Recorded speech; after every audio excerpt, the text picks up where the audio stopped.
लोगों का भरोसा है और यह जो जीत हो रही है वो भरोसे की जीत हो रही है। महागठबंधन हताशा के गर्त में डूब गया है, चाहे श्री तेजस्वी यादव, चाहे श्री राहुल गांधी, चाहे श्री अखिलेश यादव। ये तीनों की तिकड़ी देखना 14 तारीख को दोपहर के बाद विदेश का टिकट कटा करके सैर पे निकल जाएंगे, क्योंकि फिर आप लोगों का सामना नहीं कर पाएंगे। वोट चोरी इशू बन पाया सर इस बार? वोट चोरी इशू है ही नहीं। इस प्रकार की बचकाना हरकत श्री राहुल गांधी ही कर सकते हैं। जहां चुनाव 1 वर्ष पहले हुआ, बिहार में चुनाव प्रचार कर रहे हैं, तालाब में कूद रहे हैं और तालाब से डुबकी लगा के निकल करके सीधा दिल्ली पहुंच जा रहे हैं। कह रहे हरियाणा में वोट चोरी हुआ। अरे तुम्हारी कांग्रेस पार्टी का मर गई थी क्या? तुम्हारा वहाँ जो एजेंट था क्या कर रहा था? अगर कोई वोट चोरी कर रहा था तो कोई फर्जी वोट डाले। अगर हमारी तरफ से कोई कह देता है कि कोई फर्जी वोट डालता है, अगर बुर्का पहन करके आता है, उसको चेक कर लो। इतने में हाहाकार मचाते हो।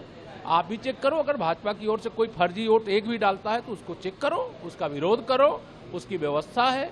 लेकिन केवल आरोप लगाना, केवल माननीय प्रधानमंत्री जी चूंकि वो गरीब परिवार से निकल करके देश के तीसरी बार प्रधानमंत्री बन गए हैं, उनसे जलन है इनको। वो नहीं चाहते हैं कि माननीय नरेंद्र मोदी जी भारत के प्रधानमंत्री के पद पर रहें।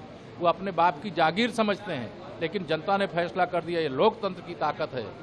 को मतलब माननीय मोदी जी को प्रधानमंत्री जिन लोगों ने बनाया है, वह लगातार मोदी जी को अपना आशीर्वाद दे रहे हैं। श्री राहुल गांधी जी की कोई भी कोशिश सफल नहीं। दूसरे फेज के बाद कितनी सीट माने सर एनडीए को? मुझे तो 2010-2025 में दोहराता हुआ नजर आ रहा है। 2025 में सेम 10 वाला। राहुल गांधी को सवाल खड़े कर रहे हैं कि जिस तरीके से दिल्ली में लोग वोट डाले वो बिहार में भी वोट डाले फर्स्ट में। देखिए, श्री राहुल गांधी चुनाव हार चुके हैं, ये उनको पता चल चुका है। श्री तेजस्वी यादव को भी पता चल चुका है, श्री अखिलेश यादव जी को भी पता चल चुका है। और वह पहले से एक स्क्रिप्ट लिख रहे हैं कि अगर 14 तारीख को रिजल्ट उनके विरुद्ध आएगा तो क्या बोलेंगे कि वोट चोरी हो गया। वोट चोरी बिहार में कोई मुद्दा ही नहीं है। मतदाता सूची का शुद्धिकरण हो गया, मतदाता खुश है, भरपूर मतदान कर रहा है, भारी संख्या में मतदान कर रहा है, भाजपा की लहर चल रही है।